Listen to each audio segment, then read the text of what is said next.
的故乡，告别我的家园，无奈的再次走远方。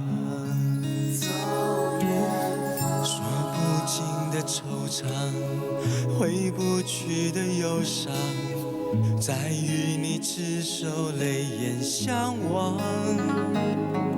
回望来时路，不堪回首是满目的凄凉。往事如此难忘，我和你曾共同度过许多温馨的时光。忘不了你高山，忘不了你土芬芳，天涯海角伴我谱写流浪的乐章。忘不了你月亮，忘不了你梅花香，伴我漂泊走远方。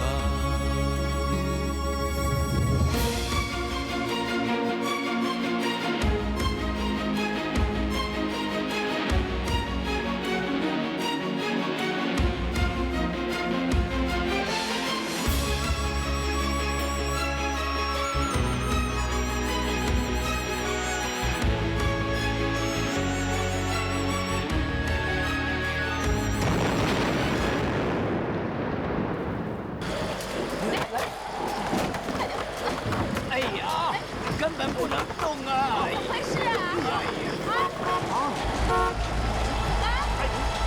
你动啊！快想想办法吧！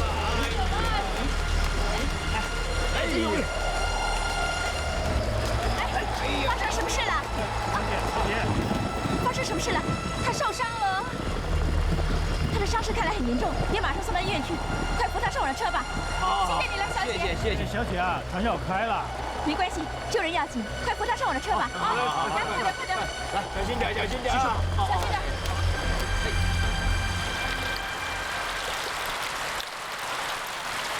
哎呀，玉峰，你怎么又爬起来啦？啊！来，乖乖睡觉，来睡觉吧。我要等阿妹一起睡。你阿妹送阿手到县城去治伤，没这么快回来的。哎，我陪你睡好吗？不，我要阿妹、阿手还有阿公。哎呀，他们要很晚才回来，你睡醒一觉，他们就回来啦。啊，快睡吧。哎，你是不是肚子饿啦？啊，我到厨房去拿东西给你吃好吗？啊，哎，乖乖啊。你在这等我啊！啊！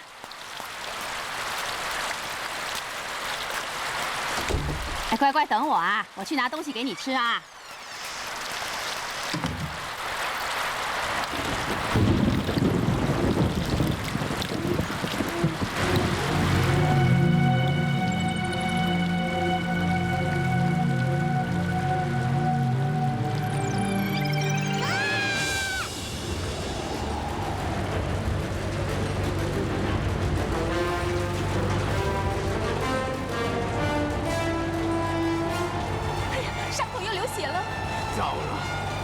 一直流个不停，怎么办呢？哎呀！啊！用我的围巾给他止血吧。来，你去吧。谢谢。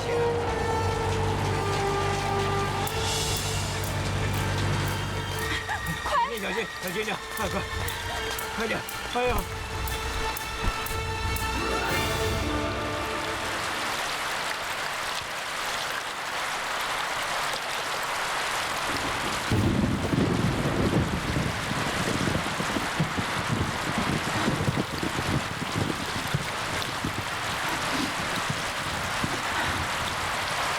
放心好了，他不会有事的。邓小姐，我们这一次真不知道该怎么报答你才好。哎呀，小姐啊，我真的很感激你救了我儿子一命。快别这么说，只要他能平安无事就好了。先生怎么样？他还在里面动手术。里面，这儿。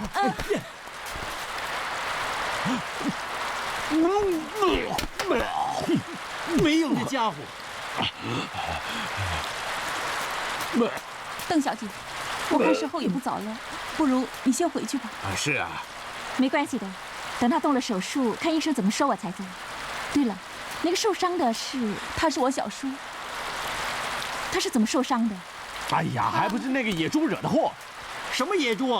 要不是你抢了我的枪就不会走火。你到现在还胡说八道，冤枉我！是你害记者受伤的。是招叔，是招叔，不好了，今天好了，是啊，被绑架了。说什么？这样的。我怕他肚子饿，我就到厨房拿东西给他吃。当我回去的时候，他已经不见了。哎呀，为什么会这样？在门边看到这封信。来，让我看。赎金2000大洋，否则小孩性命不保。怎么会这样呢？一凡，树上树，林生，快来啊！树上树。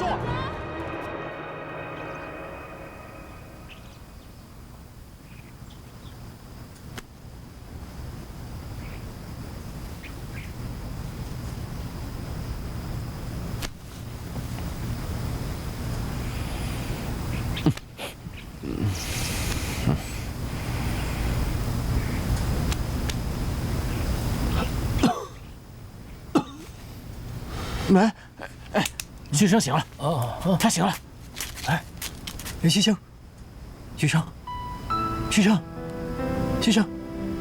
是我们啊，静红还有我适中啊。他现在受了伤，要休息啊。哎，旭生，你没事吧？我没事。都怪我不好，我胡乱开枪把你给打伤了。这种不愉快的事就别提了啊。旭生，我说一件有趣的事给你听啊。你知不知道你是坐翻婆的汽车来医院的？什么翻婆？哎，有一个翻婆啊，很好心啊，她为了赶快送你来医院啊，她用自己的汽车送你来。是啊，你知道吗？她原本是要坐船走的，可是为了送你进来，把船给误了。你说她是不是好人呢？是啊。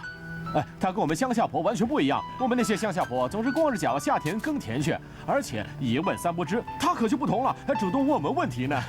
是啊，真好笑啊！她问我在乡下有没有种田，我跟她说我是打山猪的，问我好不好玩。哎，那个翻婆还问我肚子饿不饿，要请我们吃东西呢。哎，那个翻婆啊，很时髦的。哎，是啊，不穿裤子，穿裙子，可以在她脚上穿着皮鞋呢。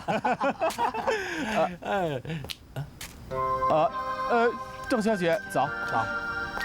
早。请坐。谢谢。胡先生，我叫邓若琪。邓小姐，我叫胡旭生。哎，你不用起来了。我听静红说，是你把我送到医院来，误了上船。你是赶着回南洋是吧？是啊，来了好几天了，本来正要回去的。那真是不好意思。你别这么说，我相信换成是你，你也会这么做的。反正也不急嘛，搭下一班船也一样啊。真是谢谢你了。啊，对了，刚才我跟医生谈过，他说你的伤势没什么大碍。谢谢。其实今天我来是想拿回一些东西。你不是想跟我们要车钱吧？我们是乡下人，没带什么钱的。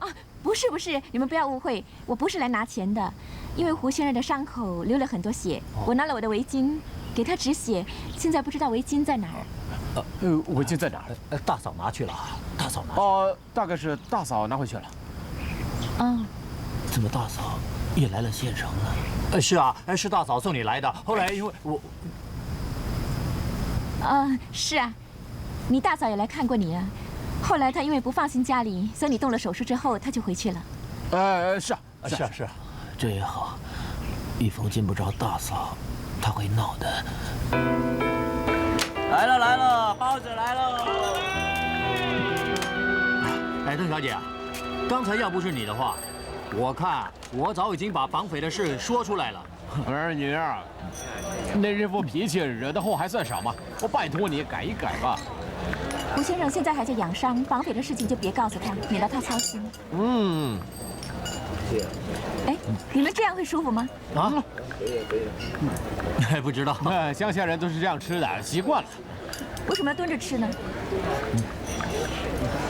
为什么？也许整天在田里站着吧。也许吧。这也是一种生活方式。吃饱了，谢谢啊。哎，这儿还有包子，拿去吃吧。那好。你只吃一个，饱吗？我的食量一向很小的，如果你们不吃的话，我就叫伙计收回去了。别收回去，太浪费了。邓小姐，其实我们2个已经商量好了，既然旭升已经没危险，我们想回到乡下去了解一下玉峰被绑架的事。这些包子就留给我们在路上吃。这样好。我到外面等你们啊。这些包子够吗？要不要多叫一笼？这不好意思啊，谢谢啊。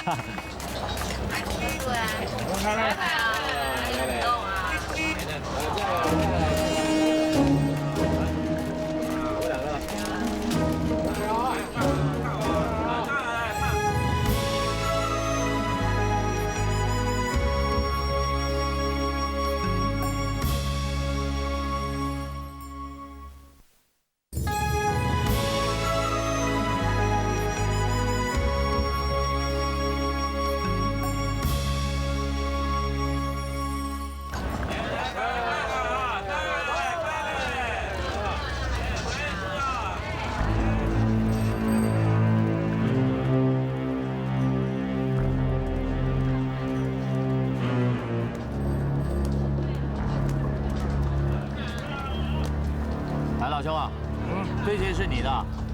是啊，我的。这是什么？这红薯。哦，那个呢？这个我的冬瓜啦。啊？怎么你的冬瓜会动的？啊？冬瓜动不动关你什么事啊？我现在要买冬瓜，行吗？不卖，自己吃。那，我怀疑你是绑匪啊！你怀疑我是绑匪？我才怀疑你是绑匪！你敢不敢打开给我看看？不打开又怎么样？揍你！吴战，你还说这是冬瓜？打人！骗我说这是冬瓜啊！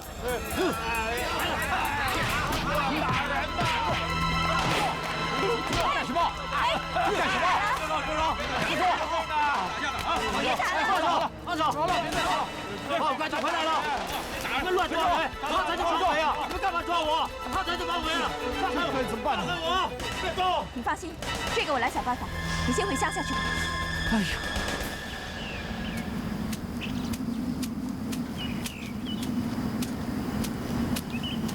胡先生。哎，怎么是你啊，邓小姐？你怎么晓得我在这儿？啊，是护士小姐告诉我的。坐。你今天的脸色看起来好多了。是啊，我也觉得今天的精神好多了。对了，前2天你不是跟我说静红和世忠回乡下去了？都已经这么多天了，他们怎么还不来看我啊？他们不是又闹事了吧？啊，应该不会吧？我想可能是乡下在收割，他们忙吧。不可能的，现在不是乡下收割的季节啊。总之你不用担心，你好好休养，可能过2天他们就会来看你了。其实我说啊，再过2天他们也不用来看我了，我想我可以出院了。哪有这么快呢？医生说你还得多待1个星期才能出院。不用的，我自个儿的事我比谁都清楚。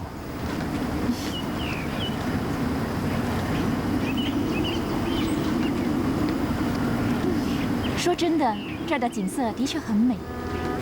难道南洋没有这样的景色吗？那里有很多椰林。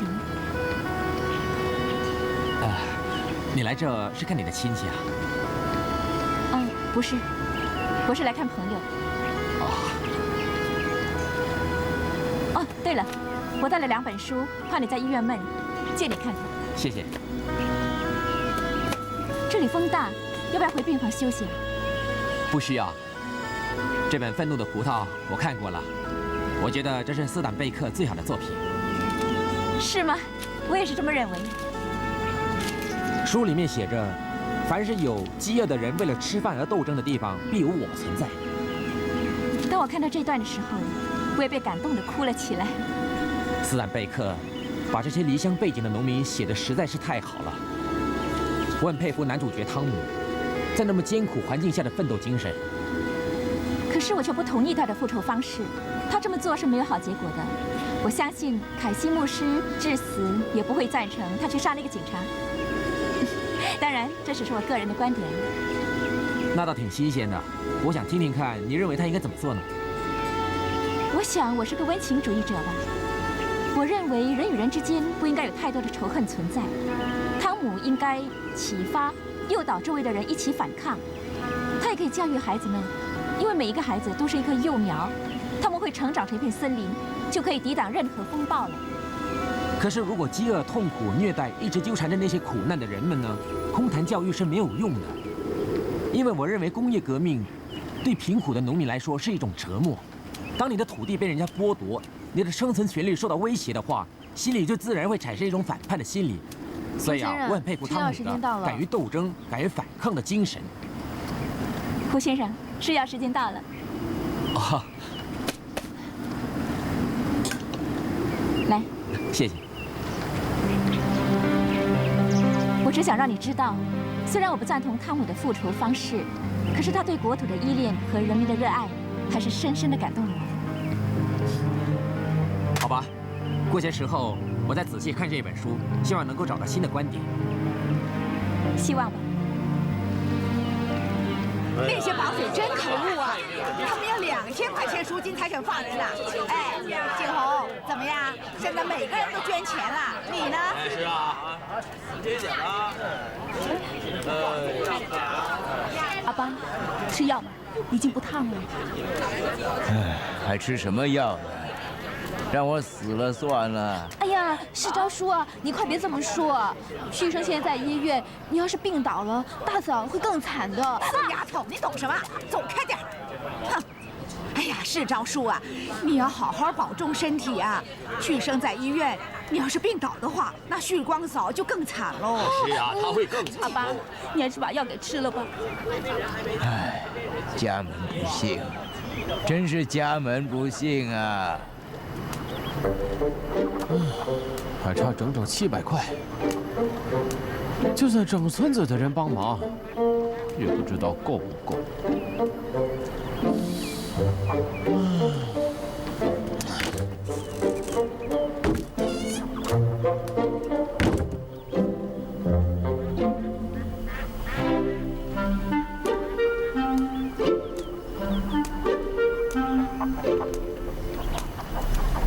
干嘛叫旭胜来作证呢？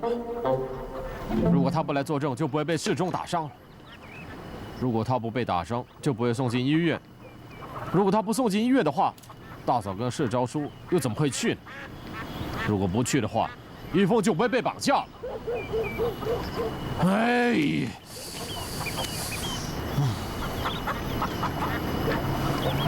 说起来啊，这整件事我也得负点责任。帮还是不帮呢？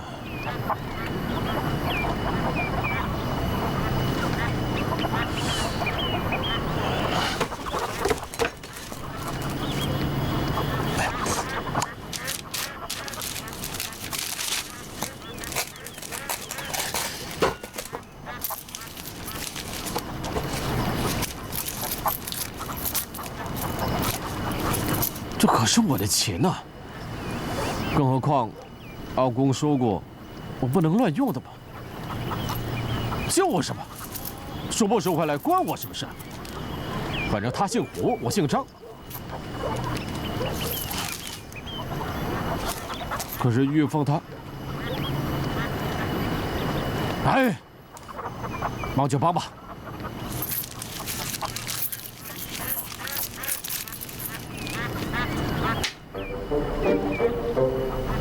赎金要是不够的话，可能会闹出人命的。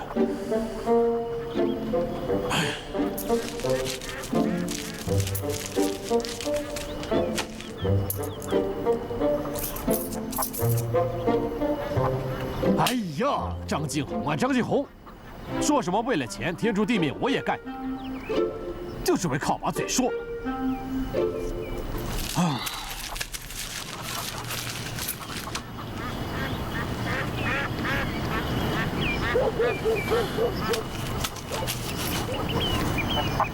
大嫂对我这么好，而且我跟旭生又是老哥们，不能不帮的。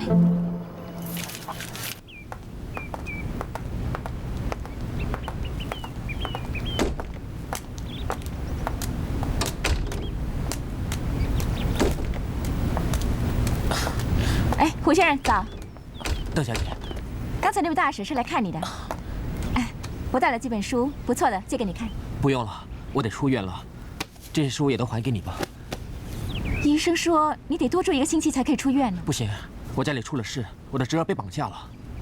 哦，你全都知道了。你也知道这件事？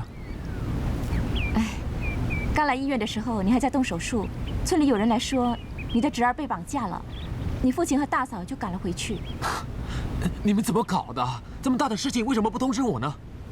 这市中静红也真是的。静红她回乡下去了，世忠啊，因为跟人家打架被关进拘留所了。什么？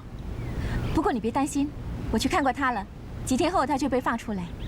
那我侄儿呢？到现在为止一点消息都没有，可能是凶多吉少。这件事你们该通知我一声啊。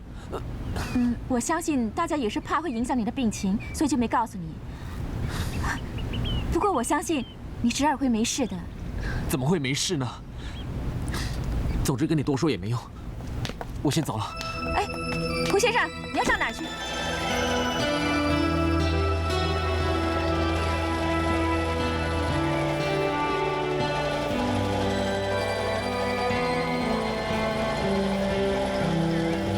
大叔，麻烦你开快点，我有急事啊，开快点啊！哎，小心，你的伤势还没好呢。没事。你回去之后千万不能急躁，越急事情会越糟的。你千万要冷静点。还叫我冷静？你说叫我怎么冷静啊？我太过在南洋谋生，我有些从军一走就是6年。玉峰是阿爸和太守唯一的寄托。要是玉峰有什么事情，他们会受不了的。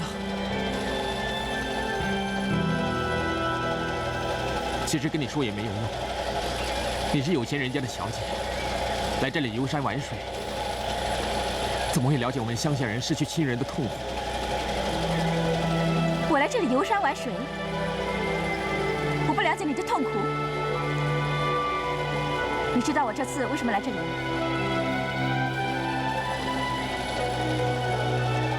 我是来送我未婚夫的骨灰。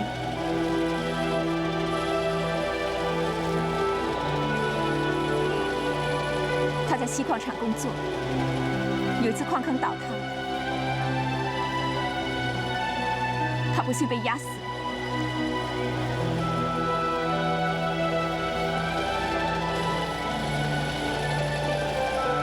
他是那里的工程师，因为同情矿工，不满矿场的设备简陋，就亲自下去看看。谁知道？对不起啊，我误解你了，请你原谅。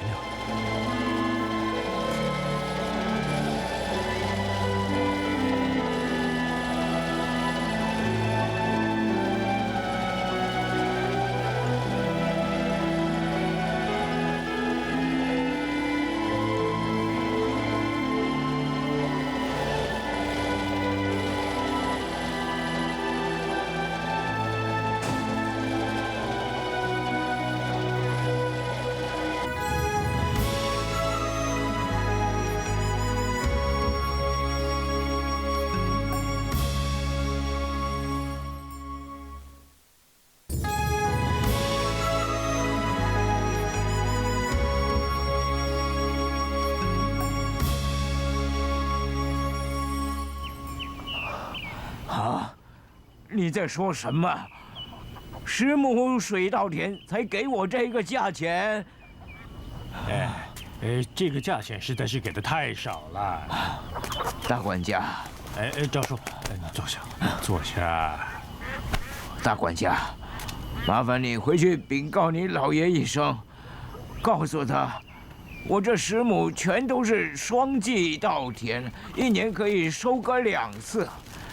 现在整个稻田都已经种上了稻秧，我要不是等着钱用啊，我才不舍得连青苗都一起卖给你们。你回去告诉你家老爷，叫他每亩给我多加10块钱，这些稻田就是他的了。卖了这10亩田，再加上大家的钱，还是凑不足赎金呢。啊，大嫂，哎，旭生，你回来了。阿爸，旭生回来了。阿爸，旭生，你回来了。旭生，我们家可大祸临头了。你的伤？是啊，你的伤怎么样了？啊，我的伤没事了。玉凤被绑架的事，我全知道了。那……哎呀，邓小姐，你也来了。哎，你请坐。是啊，请坐。不用客气，你们不用招呼我了。现在绑票的事情怎么样了？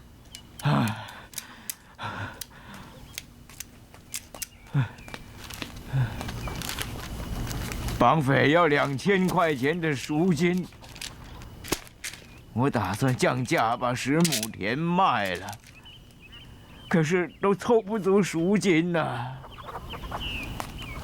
舒招叔啊，我先走了，我回去跟我们老爷商量一下，看看他是不是肯多给一些。好，谢谢你啊，那我先走了。拜托了。好。大管家，告诉你们的老板，咱们的田不卖了。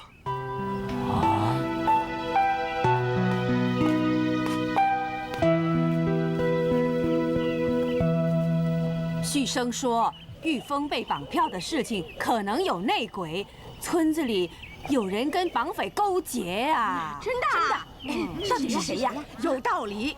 要不然呢，怎么会这么凑巧呢？旭光嫂跟世昭叔啊，才把旭生送到县城去。这前脚一出啊，后脚啊，玉峰就被人绑走了，肯定有古怪。对，是啊。哎呀，你们说旭生会不会怀疑那个内鬼就是我呀？你？是啊，因为那天晚上只有我跟玉峰在一起，又没有别人。哎呀，我怎么会做这种伤天害理的事情啊？世昭叔对我们那么好，时时接济我们一家。哎呀，要是我做这种事情啊，真是天打雷劈呀！呀，你别多心了，这村子里谁不知道你是个老实人，1根线1粒米都不多拿人家的，你怎么会做出这种事呢？哎呀，而且我们女人家除了耕田，就是在家里养鸡种菜的，哪都没有去过，怎么可能会跟那些绑匪认识？就是啦。金牙嫂啊，你不用担心的。要是旭光嫂不信任你的话，那天啊就不会把玉凤交给你照顾了。对呀。照我看呢，这个内鬼呀，可能是个男人。会是谁呀？你们说村子里呀，平时谁最会让人家怀疑呢？怀疑？还有啊，谁平时最喜欢贪小便宜，喜欢小偷小摸的呢？谁呀？世忠回来了，世忠回来了。旭生怎么样了？他的伤怎么样了？好多了。现在啊，旭光嫂正在筹钱，等着救玉峰啊。突然间发生这么多事。就是啊，这么多事。旭生家等着筹钱救玉峰，你们有没有帮忙啊？有，当然有啦。就是嘛，一家有难百家当嘛，大家都是同一个村子里的人，有困难一定要互相帮忙的哦。对，这是应该的嘛。好，我去拿钱。要是还凑不足钱的话，我就把阿公留给我的这支枪给当。哎呀，世忠啊，你的心真好啊！哦，真是个是应该的。旭生是我的好兄弟啊，他家有事，我怎么可以置之不理啊？我去拿钱啊！哎呀，我想到一个人了，谁呀？这内鬼呀，一定是他。谁呀？快说呀！什么内鬼啊？是谁呀？喏，玉峰被绑票的事啊，那旭生不是怀疑有内鬼吗？这内鬼呀，一定是静红。静红！哇，桂花婆，你怎么可以这样说话的？啊！那天玉峰出事的时候，静红可是跟着我一起送旭生到县城去治伤的。不是内鬼啊！我可没乱说啊！哼！要不然啊，他为什么会有20块钱捐给旭光嫂呢？哇，他捐了20块钱，这么多，这么多啊！你说静红捐了20块？是啊，哈，我听说那次啊，那个恒远楼他们要筹款修祖坟，向他要钱呢。可是他却发誓赌咒，说1分钱也没有。是，怎么现在有20块钱捐出来了？哎呀，这种人真是没良心呐！那天傍晚这么做呢？在赶着上县城的时候，他是在半路才出现，后来又说有事先回来。哎呦，这不就对了吗？那他迟出门是为了打点一切，他早回是为了要打听情况。好通风报信啊！哎呀，那我们还不快去通知旭光嫂？走，快走！王八蛋怎么可以做出这种伤天害理的事呢？哎呀，这种人呐，绝对不能放过他，太过分了！哎，导演说啊，得用家法来处理这个臭人。干这种事我打你一巴掌！你去死吧！你去死吧你！这种事也做得出来，还是人吗？丢尽大家的脸呐！气死你！我是冤枉的，冤枉了，还是冤枉的！大家静一静，大家静一静。唉，我万万没有想到静红这个畜生，竟然为了赚钱啊，私通绑匪来害我们自己村子里的人。我没有不是吧？我真的没有。为什么要做出这种事啊？你丢尽了我们的脸呢！你气死我了！真是你为什么不教训教训他呢？我说我是冤枉的。哎呀，还说自己是冤枉。为什么你们含血喷人啊？还说我们含血喷人？啊呀！要是我张继红给绑匪通风报信的话，我就天诛地灭。哎呦，天诛地灭啊！那你们大家说说看，平时啊，张继红最爱说的2句话是什么？他常常说啊，只要有钱赚啊，天诛地灭的事情啊，他也要去干呐。你不是说过吗？只要有钱赚呐，天诛地灭你也肯干呐。对呀，我也听过。德月公，我只是说说而已啊。说而已，你这么说，你心里就会这么想啊。对呀，要不是你跟绑匪串通好的，你哪有这么多钱捐出来啊？德月公，这20块钱可是我自己存的。哎，大家静一静，大家静一静啊！静一静。啊，大家听我说一句话。如果张静红是内鬼的话，就不会只有20块钱，你们说对吗？我们到他房里去搜。司职称，够了！你不帮忙我，还要落井下石。我在帮你呀！你这个死八婆说的话你也相信？蠢猪！你说什么？静红，你说什么？哼，别啰嗦了，搜了他的房间再说。不能搜，你们不能搜。搜不搜？德月公，你说说看，该怎么办？对呀，你要是没做亏心事，你为什么不让人家搜呢？我贼心虚是不是？你房里藏了很多钱是不是？别怕，你不是内鬼，你别怕，你在这里，我去看看。不能。走，金叶姐，阿公，我真的是冤枉的。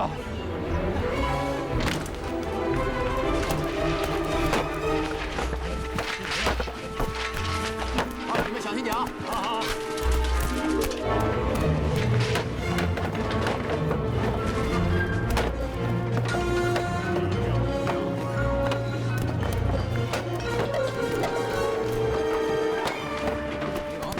没有。哎，效果开始没有了，我们冤枉静红了。哎，我们走吧。好，走吧。好，走。师中。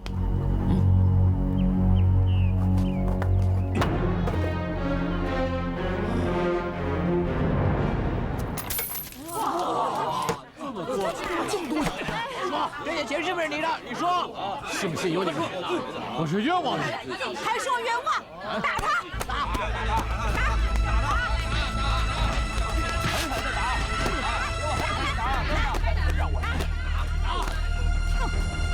你这个畜生啊！所谓树大有枯枝，族大有乞丐。你阿公死的时候，你才10岁，我们张氏的人可怜你，才收留你。可是万万都没想到，你竟然恩将仇报，你丢尽了我们的脸呢！早知道把他丢进海里喂鱼，也不该把他养大。我看这个畜生，不打他，他是不会招认的。你说，到底招不招？你不招，我就再打。你再摸不着，我就打死你！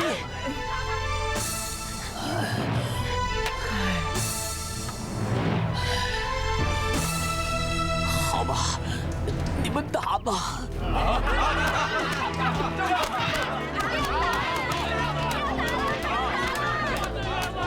公，求求你叫他们不要再打了，阿公，快叫他们不要再打了！这个畜生，不要打了！为什么打他？别再打了，放手，放手啊！别再打了。啊，你怎么样？白月公，如果打死了静红，死无对证啊！等查明真相，再处置他也不迟啊。好吧，那就把这个败类暂时锁在柴房里，等查明真相之后，再好好处置他。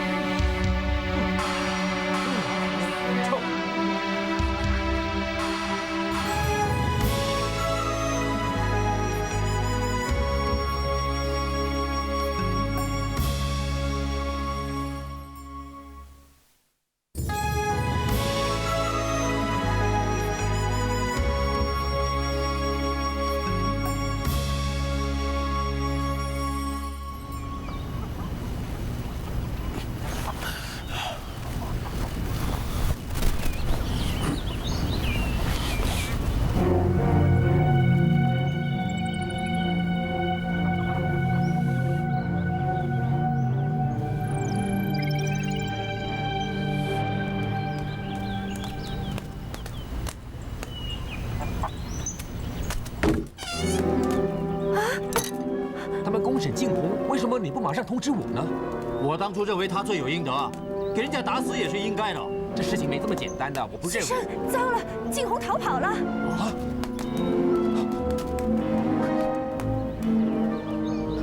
这件事不要告诉任何人，把柴房锁好。哦。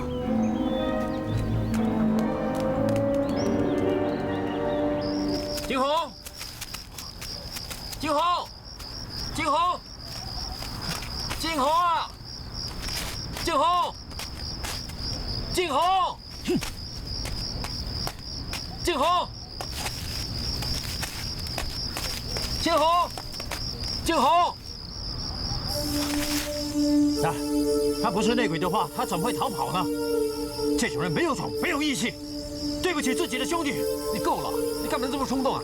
他被打的时候一直喊冤枉的，可能这里面有什么隐情。如果他不是内鬼的话，他怎么会那么多钱呢？他到处告诉人家他没有钱的。好了，那你相信他会害玉峰吗？我们一起长大，你应该了解他的为人，他会做出这种事吗？真是的。静红，静红，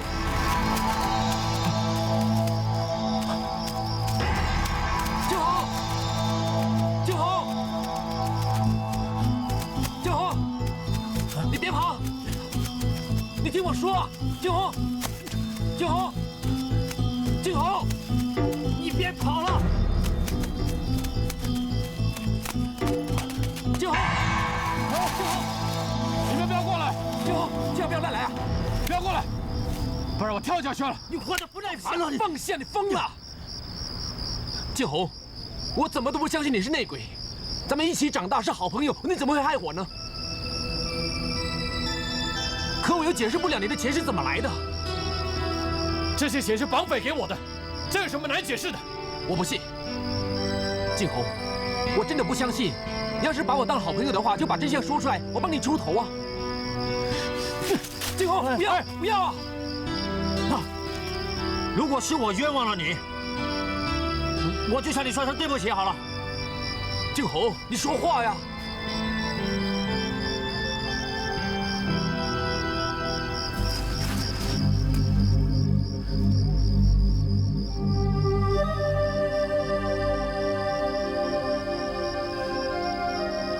这些钱是我阿公的，是他临死前留下来给我的。那些是他这一辈子辛辛苦苦卖唱赚回来的血汗钱。后来他患了重病，知道自己不行了，就悄悄地把钱交给我。他是怕他一死，我这孤儿会被人欺负、被人骗，还千嘱咐万嘱咐，非不得已，千万不要拿出来用。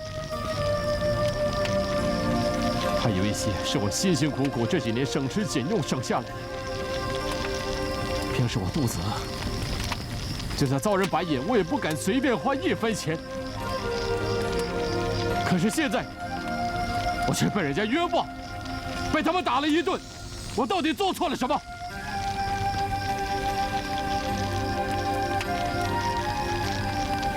现在我终于明白，我唯一做错的就是我的心太软。我不应该拿出20块给你大嫂当赎金。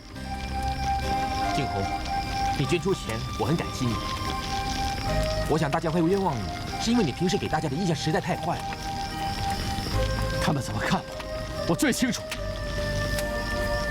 就是因为我不是有钱人。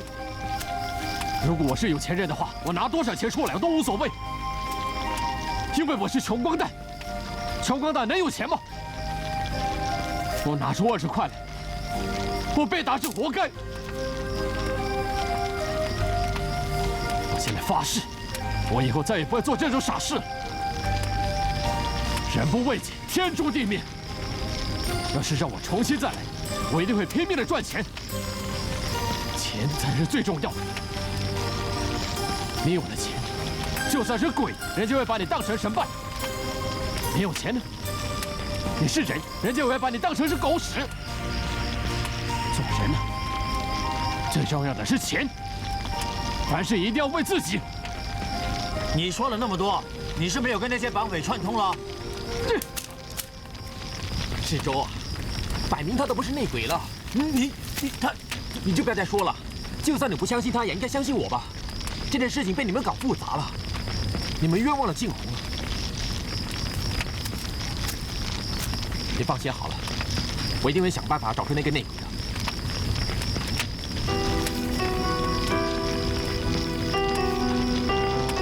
没事的。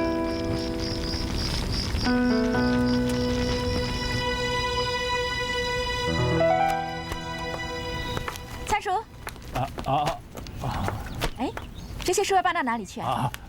本来是为了修写县志，拿给市教书和旭升他们参考的。哎呀，现在他们根本就没有心情看，我只好把他们整理好送还给县里了。这些书我好像从来没看过。是，这些啊是旧的县志。邓小姐啊，你在南洋读洋书，你看得懂中文字啊？当然看得懂啊。参叔你呢？哎呀，他认识我，我可不认识他呀。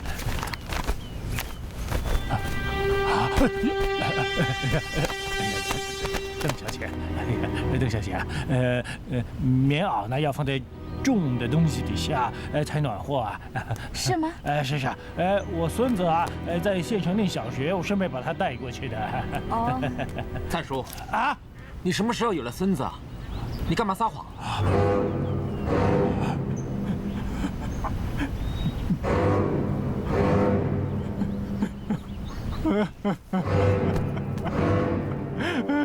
我该死！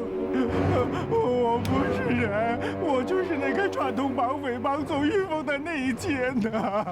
这次我们面对的可能是一伙杀人不眨眼、没有人性的凶徒，但我们绝不能让他们这么嚣张，危害村民。所以我们要结合大家的力量把他们消灭。我要全部的男丁手持火把，带起武器，到了南山口，我们分3路前进。我和世忠带一批人打头阵。我们在查清楚现场的情势后，才正式跟他们开火。另一批男丁负责后援。我要你们从另一边的树林包抄上山，截断绑匪后路。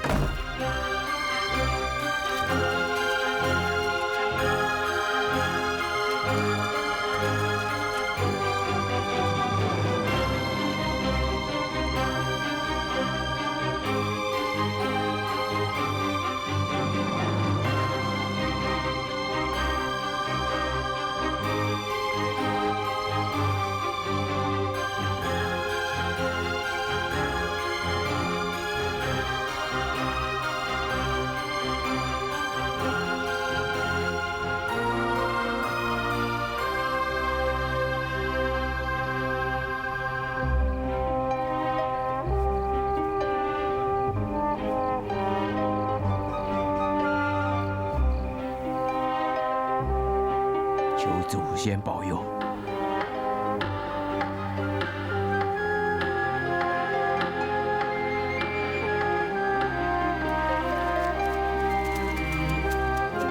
你们到前面去，小心点。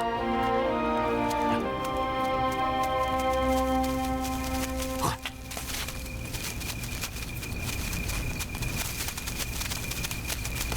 来。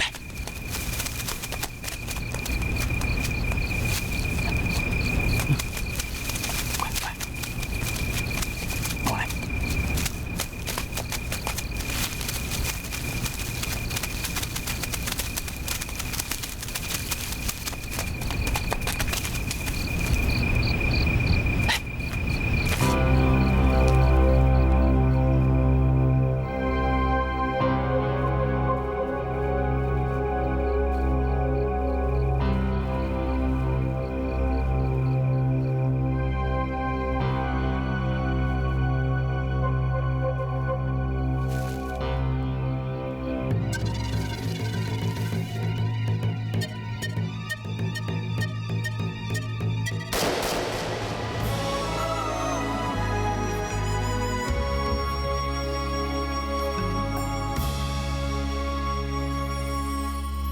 告别我的故乡，告别我的家园，无奈的再次走远方。说不尽的惆怅，挥不去的忧伤，在与你执手泪眼相望。回望来时路，不堪回首是满目的凄凉。往事如此难忘，我和你曾共同度过许多温馨的时光。忘不了你高山，忘不了你土芬芳，天涯海角伴我谱写流浪的乐章。